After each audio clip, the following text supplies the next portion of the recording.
Oh come, Emmanuel,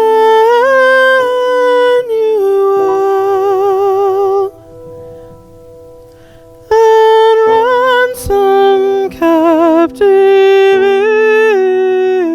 Israel,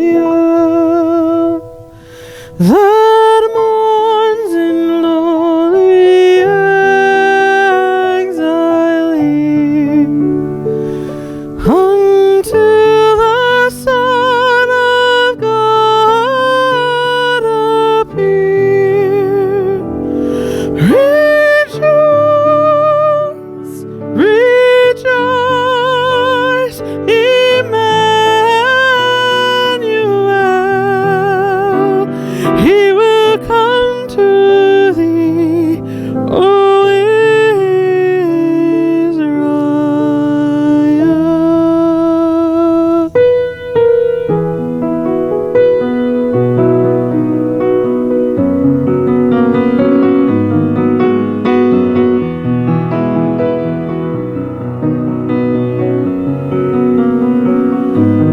You will see your Lord a-comin', you will see your Lord a-comin', you will see your Lord a-comin' in a few more days, when that heavenly, heavenly music, when that heavenly, heavenly music, when that heavenly, heavenly music will go sounding through the air. You will see your Lord a-comin', you will see your Lord a-comin', you will see your Lord a-comin' in a few more days, when that heavenly, heavenly music, when that heavenly, heavenly music, when that heavenly, heavenly music will go sounding through the air. Gabriel sounds his mighty trumpet, Gabriel sounds his mighty trumpet, Gabriel sounds his mighty trumpet in a few more days, when that heavenly, heavenly music, when that heavenly, heavenly music, when that heavenly, heavenly music will go sounding through the air. You will see the saints arising, you will see the saints arising, you will see the saints arising in a few more days, when that heavenly, heavenly music, when that heavenly, heavenly music, when that heavenly, heavenly music will go sounding through the air.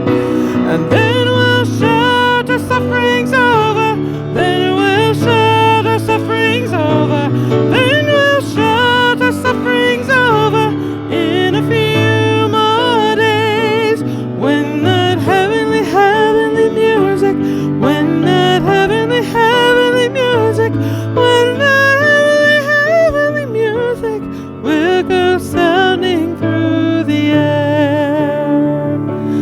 When that heavenly, heavenly music, when that heavenly, heavenly music, when that heavenly, heavenly music will go sounding through the air.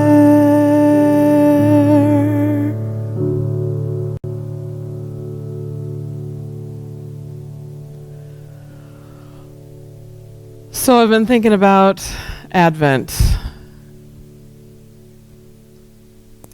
Kind of all year I've been thinking about Advent, because this has been the year of waiting. Hasn't it seemed that way? Waiting for things to be different, waiting for things to go back to normal, to the way they used to be. And waiting is what we usually think of when we think of Advent. Although ironically, Advent is the word that really means the coming, not the waiting for the coming. But we associate it most with waiting. And it just seems like in one way or another, we've been waiting all year long.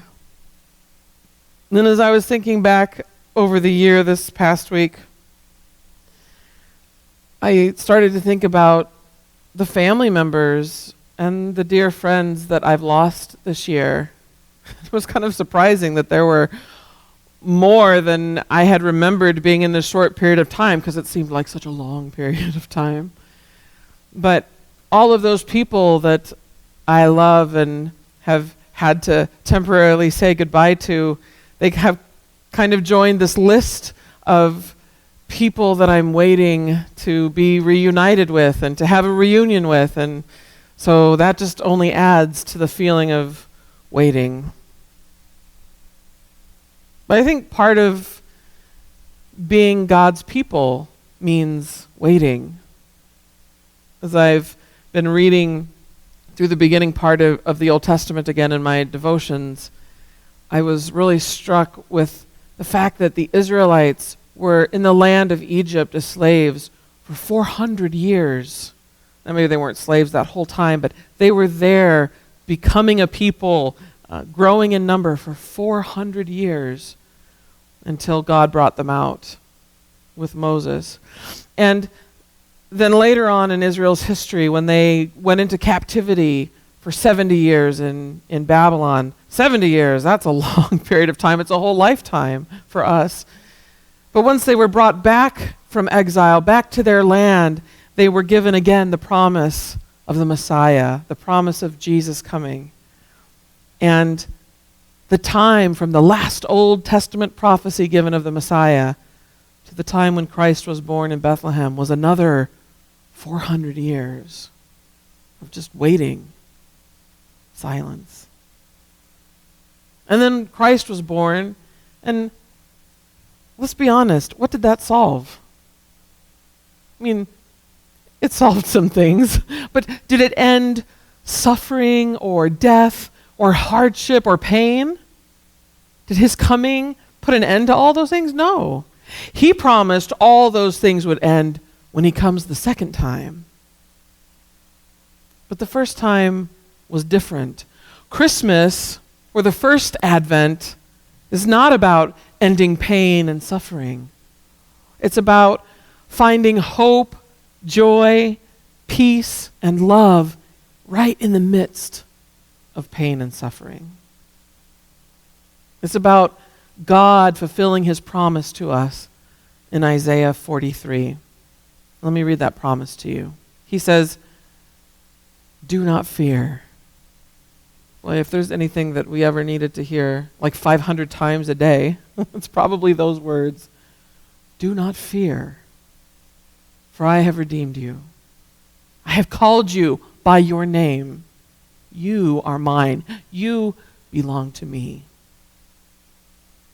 When you pass through the waters, I will be with you. And when you pass through the rivers, they won't sweep over you. When you walk through the fire, you will not be burned. The flames will not set you ablaze.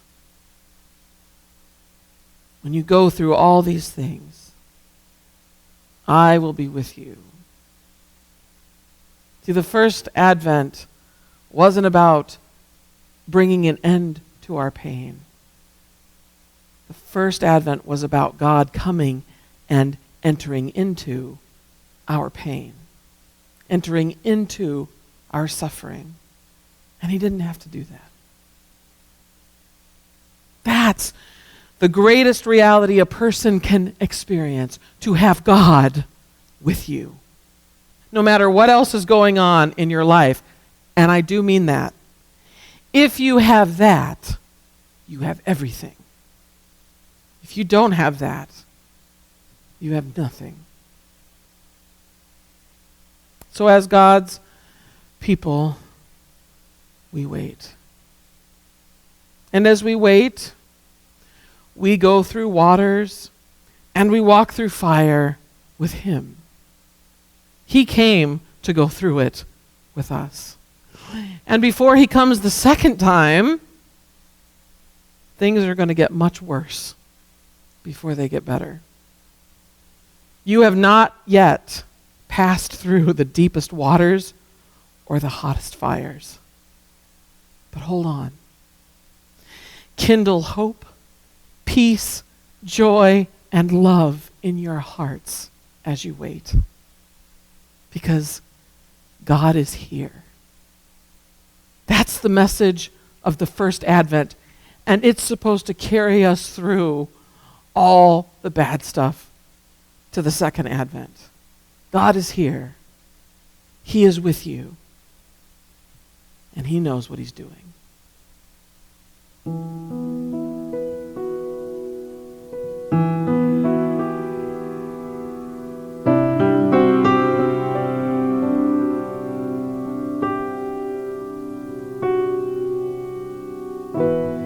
There is strength within the sorrow.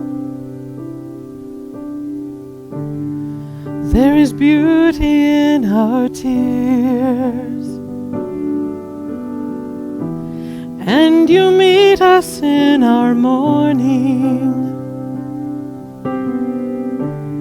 with a love that casts out fear.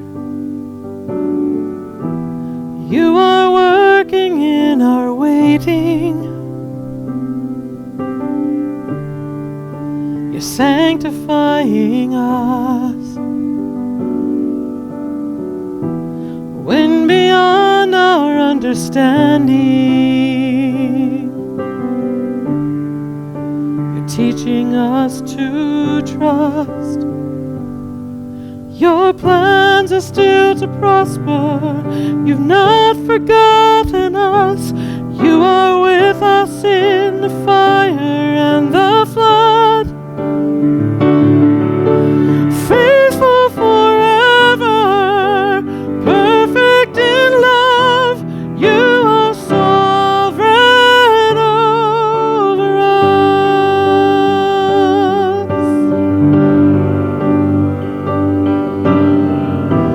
You are wisdom unimagined.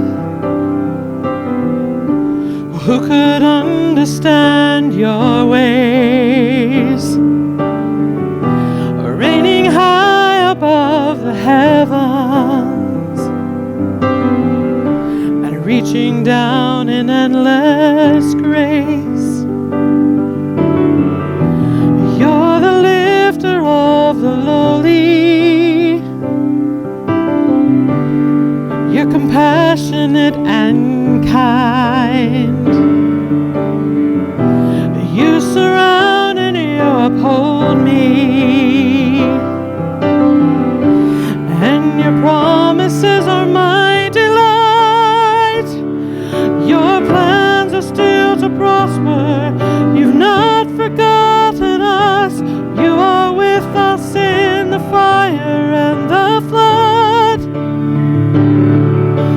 Faithful forever, perfect in love. You are sovereign over us. And even what the enemy means for evil, you turn it for our good. You turn it for our good and for your glory. And even in the valley you are faithful.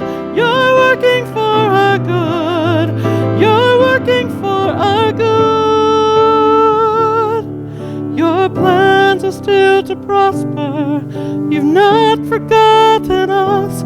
You are with us in the fire and the flood. Faithful forever, perfect in love. You are sovereign over us. Yes, you're faithful forever, perfect in love. You are sovereign over us.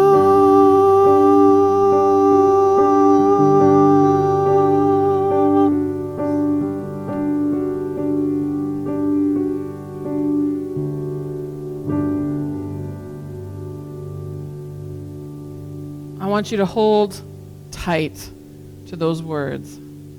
even what the enemy means for evil.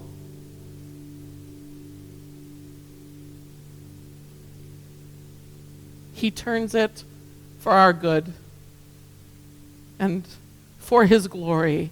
Even in the valley, he is faithful.